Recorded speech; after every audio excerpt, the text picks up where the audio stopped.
Everyone, welcome to Lead Empowered. I have been working in my garden for the last handful of hours after we got baby down for bed, and just been listening to my favorite YouTuber, Roots and Refuge Farm, Jess, and I'm just so inspired by her, and I just want to take a minute to share with you where I'm at and encourage you and empower you to grow a garden. We are in the city.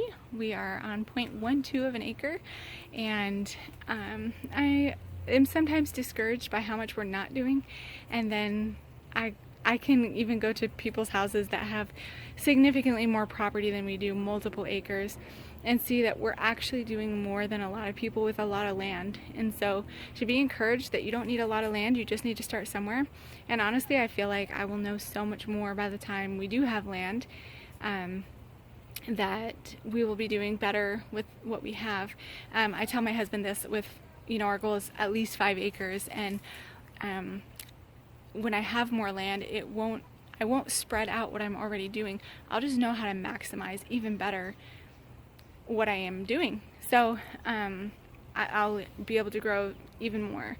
So also I feel very purposeful in being in the city and encouraging and empowering our neighbors when we have the tools and resources, connections, and we have a truck and things that can haul some of the materials maybe, or being able to buy grain in bulk for chickens or something like that, where like we are in a community, we're in a neighborhood where we can encourage and empower other people, where maybe they look at someone else with a lot of property and make that a barrier of why they can't do something, or an excuse of why they can't do something, but to really encourage you that like you can do this on a small space and you can do a lot. So I just want to walk you through the garden and show you where we're at. My phone's about to die here, but these are the raspberries. This is insane. We started 2 years ago with 5 raspberry shoots 2 years ago, and it is just exploding. This is a walnut tree that I will eventually transplant, but I wanted to let it get a little established there. I tried to transplant a couple sunflowers because they were in the way. They were hurting my elderberry bushes, so I decided to move them, and if they died I was going to be sad, but I would be more sad if I lost my elderberries due to that. So these are our blackberries. They started to flower this week. I'm so excited. We have some peas that we just threw in here because we have the honeyberries that are going to fill up this space eventually, but that's the honeyberry, and down here is one. But in the meantime, I thought, let's use this trellis with things that will die off at the end of the season, and then the elderberries can take over. The honeyberries can take over when they're ready. So also this week I've been cutting off the scapes, which I noticed that I missed a few. So these are the garlic scapes. So once they get curly like this, it means they're trying to seed. This will make seeds. I'm actually going to show you this one. I'm leaving this one just to see. Isn't that beautiful? I think it's so intricate. So you can use it like garlic, or other like green onion or something like that. And then by cutting that off, it actually sends the energy back down to the roots so that it will make the garlic bulb bigger. My onions down there, and purple top turnips. These have gotten eaten by the ants. I don't know that either of those are good anymore. I've had to toss 2 to the chickens already. My greenhouse, I just learned that those are potatoes. I was wondering what they were. They were just came up voluntarily, and I couldn't remember what I might have put over there.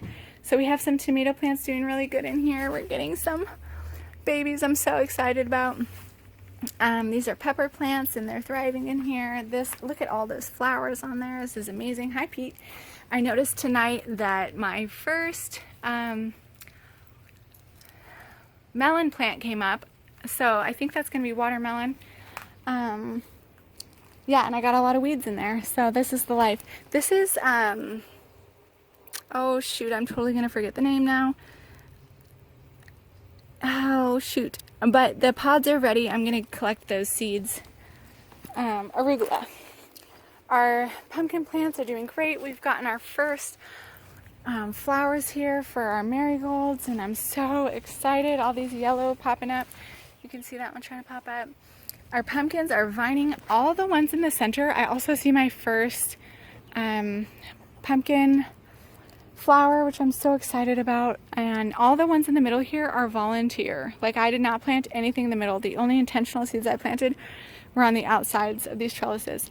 My sunflowers, this makes me so happy, are getting ready. They're so close. This is a beautiful, look at all these heads on here. Oh, I was going to show you this. It's going to have heads in each one of the little crooks. It's so beautiful. I've fallen in love with my sunflowers, I think, because you know how everyone has like one animal that they kind of favor, decorate their kitchen as, or something like that. I feel like sunflowers is my flower, and something that I've noticed about them that I love is that they follow the sun. In the morning, they face the sun, and they follow the sun all day long. And there's this quote, which I'm not remembering who it's by, but it's like, turn your face towards the sun, and the shadow will always fall behind you. And just something about that, like that beauty of, like that strength and that optimism of always face the sun. So I love that. My tomato plants are thriving. I did prune these last week. We got lots and lots of flowers, and there is some baby tomatoes in here somewhere. This is the only one I didn't prune. I'm wondering if it's a different style or different because I didn't prune it. These are my bean plants. These are supposed to be bush beans.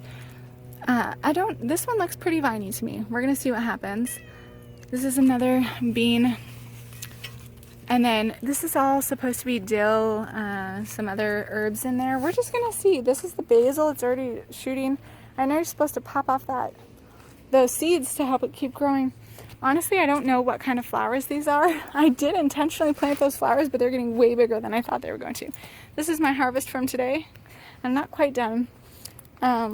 These are the vining cherry tomatoes, ground cherries. Yeah, look at these. These are so beautiful. I love this shell. It's so beautiful. These are the tomatillos, and they have a similar, this is looking more tree-like. They're so beautiful. So pretty. Okay. My lavender, I think it's looking a little sad. I'm not sure. I think it needs watered.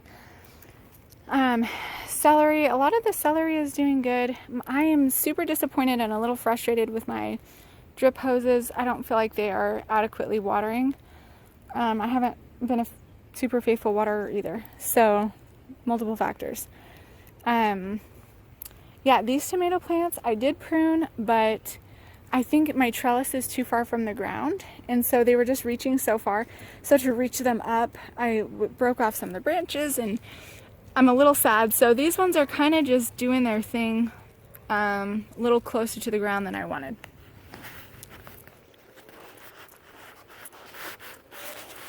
Guys, so that's where my phone died, but I wanted to get this video up anyways. It's from July 1st, and so I wanted to have that in the middle because I wasn't doing videos so regularly. Missing one video is going to leave a really big gap in time, and so this is from July 1st, and then the next one will be from July 25th. So even that is almost a month time, and you'll see the dramatic growth.